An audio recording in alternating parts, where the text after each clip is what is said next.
Thank you. We're grateful for the opportunity to present, and especially on student services.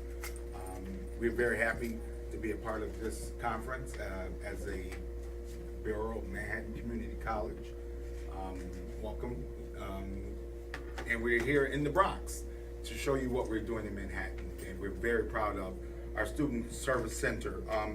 Currently, we operate our support center, and we have many functions. First of all, as you know, the BMCC is the largest college, and we have 25,000 students. So we have large volumes of students. Of those, 50% of the classes that are offered at BMCC use Blackboard. So those are web enhanced courses.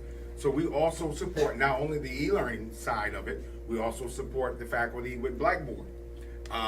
So we currently have 130 fully online, hybrid and online courses that we're offering, and roughly around 1,500 students. We have a very strong initiative. The administrative at BMCC would like to see a 25% increase of online, hybrid, and courses.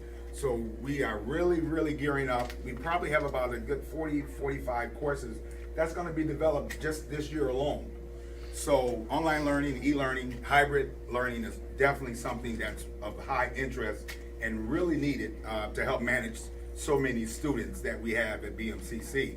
We started this area in about 2011, and we really have grown. We brought in some student technical support center coordinators, me, myself, as associate director, being recently hired. So we really began to gather up a lot of energy and a good team to make sure that we could support our students. And we pride ourselves on customer service. Many of the students that come to us, we find a lot of relief that they get because we take the time to really help them instead of send them to another department. And I know you guys know a lot about a student being lost in the weed when someone will not help them really, even if it's not your job. So we are really pride ourselves on helping our students out. And also we are the Blackboard Support Center. So everything comes through our center, which we support not only students, but also faculty. Next slide, please. And these are some of the things that we do, and I'm just gonna briefly explain, and then I'm gonna turn it over to Brian, who's a student technical support coordinator, and he will then be able to give you some ideas of how our services are offered. We do in-person, phone, email support 7 days a week. So we also allow them the opportunity on weekend, because we operate 7 days a week at BMCC, so we still offer their support. And we're also looking at ways of technology like instant messaging and other ways to be able to manage the student support. We have several front desk work study students, and they're very helpful to help with simple password resets. And the 2 full-time tech support people that you see over here, these are the guys with the tech expertise and the knowledge. So when it comes down to a lot of these account issues that that only they know, from CUNY to the portal, they take the time to investigate those, and then we make sure that we contact the students within 24 hours to make sure that we can help them become more educated and give them the access that they need. So now at this time, I thank you for listening to this part. We're going to turn it over to Brian. Brian will then be able to explain the next part of our presentation. So some of the things that are actually happening to students, some of the benefits they take away from online classes are going to be carried out throughout their whole academic careers and also their career choices. One of them is time management, and what students learn is that, I mean, I guess we all work in CUNY, we understand that there's a lot of responsibilities that students take on, whether it's family, whether it's work, 2 jobs, multiple part-time jobs. And so one of the issues is learning how to manage courses while also being on campus. That includes train delays, your car breaking down, everything that goes along with just getting to the campus. But having an online course, you have more flexibility. You have more sort of alternative schedules to actually be successful in your course, whether you're going to do it at 12 o'clock at night when you get home, or 6 o'clock in the morning before you actually get to work.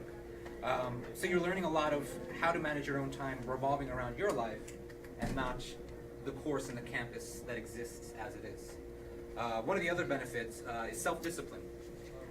there's this sort of fear or notion that you can hide behind the technology, that you can sort of escape the reality of the classroom by just sitting behind a screen and not being active at all. And I think it's a horrible way of looking at it, because every time you sign in, every time you submit something, that's a digital signature of what your progress is in the course. So if you're not actively participating, you are not going to pass. There's no pleading to the teacher. There's no saying my dog died or that the train was delayed, such as in time management. You are really your own self with your own digital signatures every time you submit something and every time you activate your account. And one of the other benefits after that is also, most importantly, learn to work independently. Knowing how to manage your time, knowing self-discipline, and knowing what works for you as a student develops into being an independent student. Something that's really important about all of that is in an online course, you can communicate with your peers, you can communicate with your professor, but it's really up to you. No one's going to sit there and wait for you to raise your hand or to speak. If there's an issue, you have to actively participate and raise those questions. Focus yourself on the questions at hand, and really research department hours, email addresses, and phone numbers of how to stay in contact with your peers and your instructors. But that also leads us to some of the problems, or some of the things that students are afraid of when it comes to online classes. One is technology, 100%. And I think that's Blackboard might be too difficult to navigate. So for someone like, I guess, Alex and I, we're in our late 20s. We sort of grew up with technology. I'm not very afraid of using technology. But when you have students that are returning to college maybe after joining the Army or after several years of raising children. Or they may not have had a good technology base in their high school. Exactly, or they don't even have it through growing up.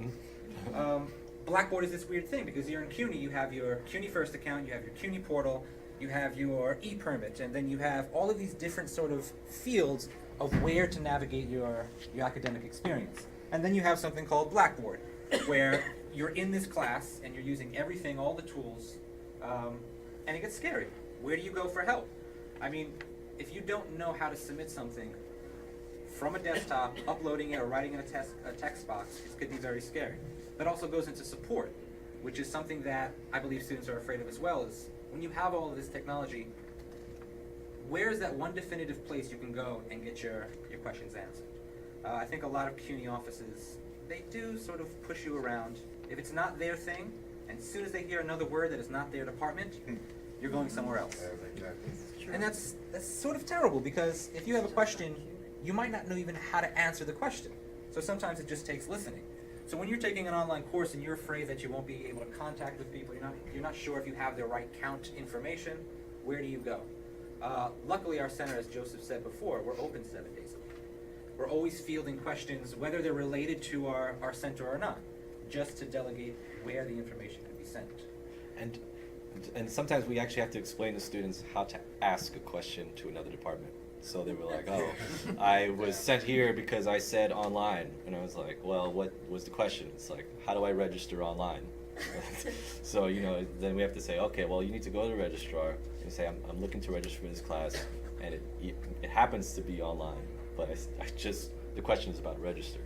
And yeah, and that's important for a support team, is knowing what the student is sort of looking for and how to field that question correctly or properly. It really is listening, and luckily we have a great center that supports not just the Blackboard, but also the CUNY portal and the CUNY First community and technology. And one of the other issues, of course, is if I have an issue, if I have a problem with the course itself, I can't submit an assignment, I can't see an assignment, I can't figure out the quiz, how do I contact my professor? I think a lot of students who, even if they have experience with technology, they don't quite grasp the idea of how do I contact my professor. Well, one of it is email. Also, knowing the department, knowing the hours of, or your professor's office hours, knowing how to contact maybe other students that can also give you the information if they ask the question. But also leads back to our support team. If you don't know how to contact your professor, a great support team knows how to. And so you would contact us, we would send emails, we would make telephone calls, and we would do follow-ups. always attaching the student's email and contact information so that they stay up to date as well.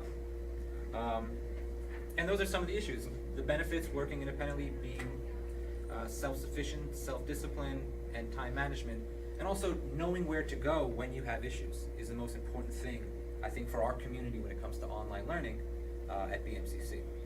And I think the main reason why we bring this up is if you're really going to get into having an e-learning center at your school or teaching online classes, you can't just throw them to the wind and go, okay, there you go, online classes, anybody can teach them or whatever.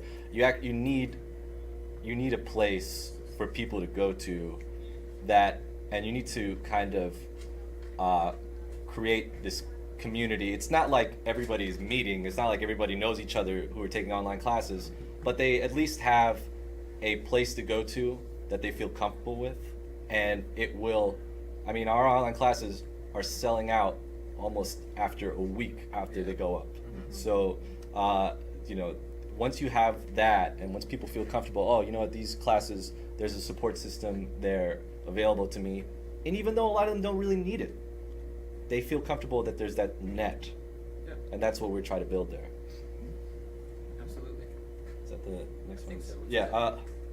Yeah. So then we're going to the crown jewel of, I think, of the e-learning center.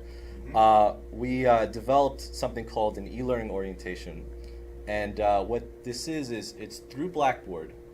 It is both a course that teaches you how to be a better online student and just in general a better student. These are great studying techniques for all students, as well as a tutorial on how to use Blackboard itself. So it works both ways.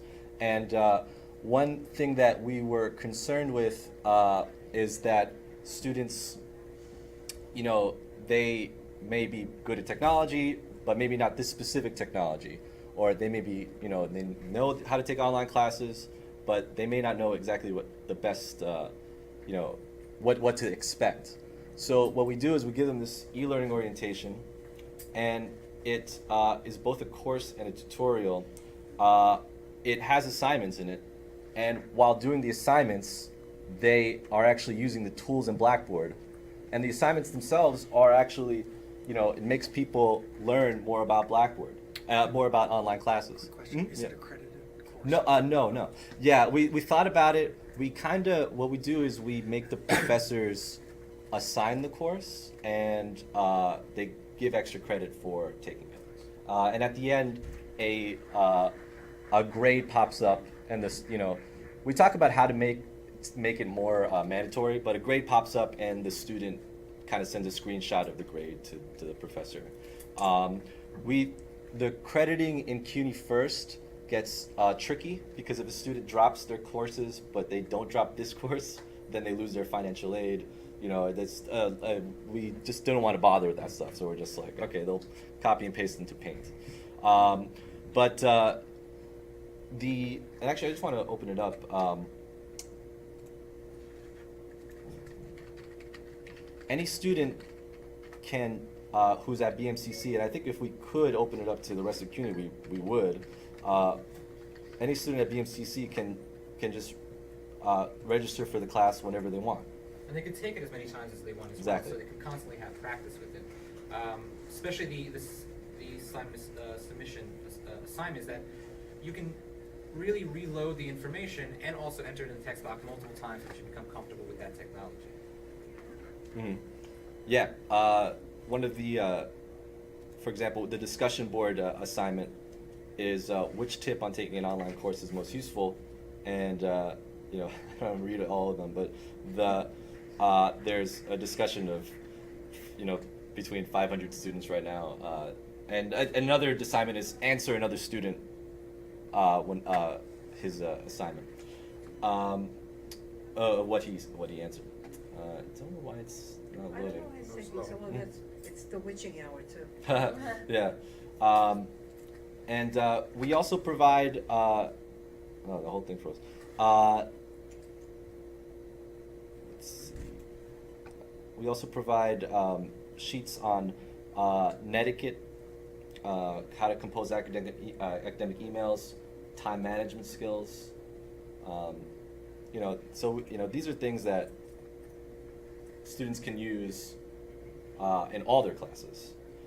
It's just that specifically, like Brian said, in an online class, you really need to have good time management skills. And we worked with other departments. The Netiquette a sheet that we give out, that was created for us by the Writing Center director. We just basically reached out to a lot of different people when we were designing this, and we just basically said, what do you want students to know, and what do you want students to kind of function? How do you want them to function in online class? Then when we first created it, we gave it to all the professors who taught online, and they gave us feedback as well. So there it is, and we work on it every semester, try to make it better. Reopen this PowerPoint. So just to finish, I think it's really important when you're making online classes and you really want to make a successful community, is in the face-to-face courses, really promote Blackboard use and ePortfolio use. And I think faculty themselves also get concerned that there won't be support. So you need to support faculty as well, and make sure the faculty know that 7 days a week there's somebody who's going to answer a question about Blackboard.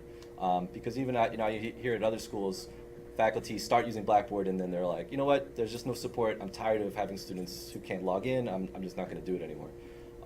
And that undercuts your online class growth, because if you don't have faculty, if you don't have support for your face-to-face classes, then they definitely won't feel like they'll have support for their online classes. This orientation, any student can take it, and when a student who's taking a face-to-face course wants help with Blackboard or wants to use Blackboard, we let them take the orientation as well. And they realize, oh, I can do this. I can take an online class. The only difference is they thought online classes were something totally more complicated, but if they're taking a face-to-face course that uses a discussion board and assignments, they'll realize, oh, this is just a lot more, and I can do that. And then finally, the orientation again is a tutorial for using Blackboard, but again, it's also a course on how to be a better e-learning student, and at the end of the day, just a better student in general. All these skills, time management, learning how to use technology, learning how to submit assignments online, self-discipline, they're important to all students, but they're so important to e-learning students that it really drills it home.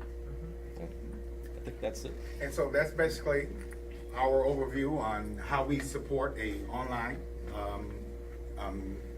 department from within. And these are all processes that we've created and been able to put together. And we also, one of the simple things that I wanted to mention that we didn't show was tracking. Oh, yeah. And it's important that we provide numbers to see how well we're doing. So Brian and the center here, we put together a simple Google sheet that he created, and every student that comes in, is only about 3 fields that they have to complete: their name, the issue, their problem, and that's automatically stored. And this was free. He did this through Google Docs. Didn't cost us a dime. We didn't have to invest, but it's those type of innovations that we're always looking to find ways to save money with no money. And that's the way we have to operate. And the thing about technology, there's so much free technology that it would be really a disadvantage if we don't take advantage of it, because a lot of things are free. So we thank you for this time to listen, and we have a lot of things that we can share, and we'll be happy to talk with you more one-on-one. So, and I just want to thank our director, Jamie Flanagan, for being here present. And one thing that we do have is we have a strong academic and technology mix. And I think that's important, because to just be technology driven, you're going to miss a lot on the academic side. And Jamie makes sure that the academic side, and these guys, we're the technology side, and I'm in the middle, so I got to help bring them together. But we're working very hard to bring both academic and technology together. We thank you for your time.